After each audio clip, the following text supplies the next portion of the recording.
Hello friends, Namaskaram, welcome to my channel. ഇന്ന് നമ്മൾ ഉണ്ടാക്കുന്നത് ചോക്ലേറ്റ് ഐസ്ക്രീം ആണ്. ഐസ്ക്രീം എന്നാൽ എല്ലാവർക്കും ഇഷ്ടമാണ്. ചോക്ലേറ്റ് ഐസ്ക്രീം ആണെങ്കിൽ പിന്നെ പറയേ വേണ്ട, പ്രത്യേകിച്ച് കുട്ടികൾക്ക്. അപ്പോൾ ഇന്ന് നമുക്ക് കുട്ടികളെ സർപ്രൈസ് ചെയ്യിക്കാനായിട്ട് വെറും 3 ചേരുവകൾ ഉപയോഗിച്ചിട്ട് വീട്ടിൽ തന്നെ അടിപൊളി ചോക്ലേറ്റ് ഐസ്ക്രീം ഉണ്ടാക്കാം.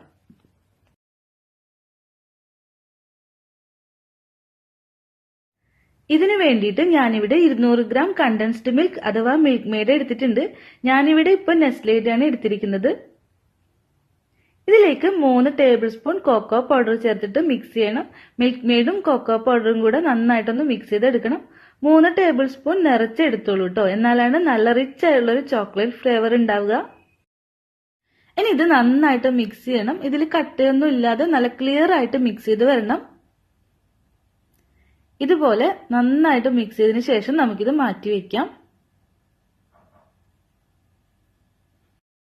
ഇനി നമുക്ക് ക്രീം വിപ്പ് ചെയ്യണം. അതിന് മുമ്പായിട്ട് നമ്മൾ ബീറ്റ് ചെയ്യാൻ ഉപയോഗിക്കുന്ന പാത്രവും ബ്ലേഡും ഒക്കെ ഒന്ന് ഫ്രിഡ്ജിൽ വെച്ചിട്ട് തണുപ്പിച്ചെടുക്കണം. ഇത് ചൂട് കാലത്താണ് ചെയ്യുന്നതെങ്കിൽ നിർബന്ധമായിട്ടും ചെയ്തിരിക്കണം. ഒരു അരമണിക്കൂറെങ്കിലും ഫ്രീസറിൽ വെച്ചിട്ട് ഒന്ന് തണുപ്പിച്ചെടുത്താൽ മതി. ഞാനിവിടെ 400 ml വിപ്പിംഗ് ക്രീമാണ് എടുക്കുന്നത്. 200 ml 2 ചെറിയ പാക്കറ്റാണ് എടുക്കുന്നത്. ഈ 400 ml ക്രീമിലേക്കാണ് ഞാൻ 200 ഗ്രാം കണ്ടൻസ്ഡ് മിൽക്ക് എടുത്തത്. അതായത് എത്ര ക്രീമാണ് എടുക്കുന്നത് അതിന്റെ നേർ പകുതിയായിട്ടാണ് കണ്ടൻസ്ഡ് മിൽക്ക് എടുത്തത്. എന്നാലാണ് നല്ല ടേസ്റ്റി ആയിട്ടുള്ള ഐസ്ക്രീം ഉണ്ടാവുക. പിന്നെ നമ്മൾ ഇതിലേക്ക് എക്സ്ട്രാ പഞ്ചസാരയൊന്നും ചേർക്കുന്നില്ലല്ലോ. ഇത് തണുത്ത് വരുമ്പോൾ സ്വാഭാവികമായിട്ടും മധുരം കുറച്ചൊന്ന് കുറഞ്ഞു വരും. ഇനി നമുക്ക് ക്രീം ബീറ്റ് ചെയ്തെടുക്കണം. നമ്മൾ കേക്കൊക്കെ ഉണ്ടാക്കാൻ വേണ്ടി വിപ്പിംഗ് ക്രീം ഉപയോഗിക്കുമ്പോൾ എന്ത് ചെയ്യും, നല്ലോണം ബീറ്റ് ചെയ്ത് നല്ല സ്റ്റിഫായിട്ട് വരുമ്പോഴാണ് നിർത്തുക. പക്ഷെ ഐസ്ക്രീം ഉണ്ടാക്കുമ്പോൾ അത്രത്തോളം അങ്ങോട്ട് സ്റ്റിഫ് ആവണ്ട, സ്റ്റിഫായിട്ട് ഉണ്ടായിരിക്കണം. പക്ഷെങ്കിൽ കേക്ക് ഉണ്ടാക്കുന്നത് പോലെ ഫുള്ളായിട്ട് ബീറ്റ് ചെയ്തെടുക്കരുത്. ഒരു 90% വരെ സ്റ്റിഫായാൽ മതി. ഇതുപോലെ വേണം എടുക്കാനായിട്ട്. സ്റ്റിഫായിട്ടുണ്ടോയെന്ന് ചോദിച്ചാൽ ഉണ്ടായിരിക്കണം, പക്ഷെങ്കിൽ ഫുള്ളായിട്ട് സ്റ്റിഫ് ആവാനും പാടില്ല. ഇനി നമുക്ക് നേരത്തെ മാറ്റിവെച്ച കൊക്കോ പൗഡറും കണ്ടൻസ്ഡ് മിൽക്കും ഇതിൽ ചേർത്ത് മിക്സ് ചെയ്യാം. മിക്സ് ചെയ്യുമ്പോൾ ആദ്യമായിട്ട് ചെയ്യണവരാണെങ്കിൽ സ്പൂൺ ഉപയോഗിച്ചിട്ട് മിക്സ് ചെയ്താൽ മതി.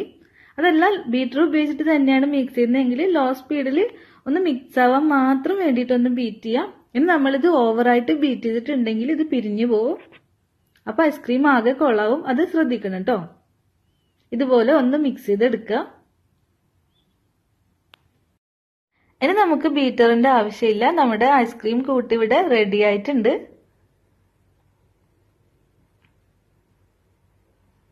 ഇത് കൂടുതൽ ടേസ്റ്റി ആക്കാനായിട്ട് ഇതിലേക്ക് കുറച്ച് ചോക്ലേറ്റ് ചിപ്സ് ചേർത്തിട്ട് മിക്സ് ചെയ്യാം. ഇത് ഓപ്ഷനിലാണ്. ചോക്ലേറ്റ് ചിപ്സ് വേണമെന്നില്ല, നിങ്ങൾക്ക് വേണമെങ്കിൽ നട്ട്സോ എന്ത് വേണേലും ചേർത്ത് മിക്സ് ചെയ്യാം. അപ്പൊ നമ്മൾ അതിന്റെ ഇടയിൽ കടിക്കുമ്പോൾ നല്ല ടേസ്റ്റ് ഉണ്ടാവും.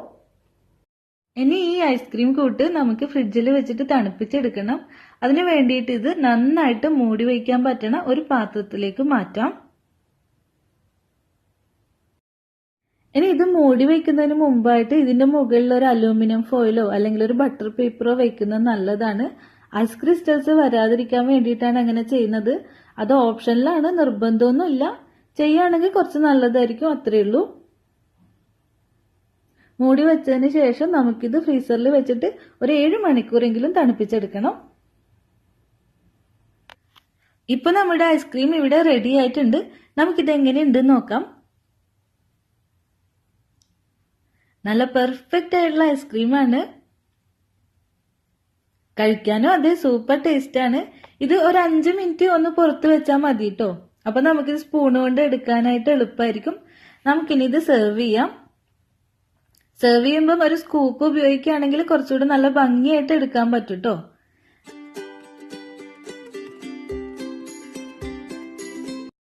നമ്മൾ ഇന്ന് ചോക്ലേറ്റ് ഐസ്ക്രീമാണ് ഉണ്ടാക്കിയത്. ഉറപ്പായും വീട്ടിലിത് ട്രൈ ചെയ്ത് നോക്കണം കേട്ടോ. അടുത്ത റെസിപ്പി ആയിട്ട് വീണ്ടും വരാം. കൂടുതൽ വീഡിയോ കാണാനായിട്ട് ചാനൽ സബ്സ്ക്രൈബ് ചെയ്യാനും അടുത്തുള്ള കുഞ്ഞു ബെല്ലൈക്കൺ പ്രസ് ചെയ്യാനും മറക്കരുത്. Thank you. Happy cooking.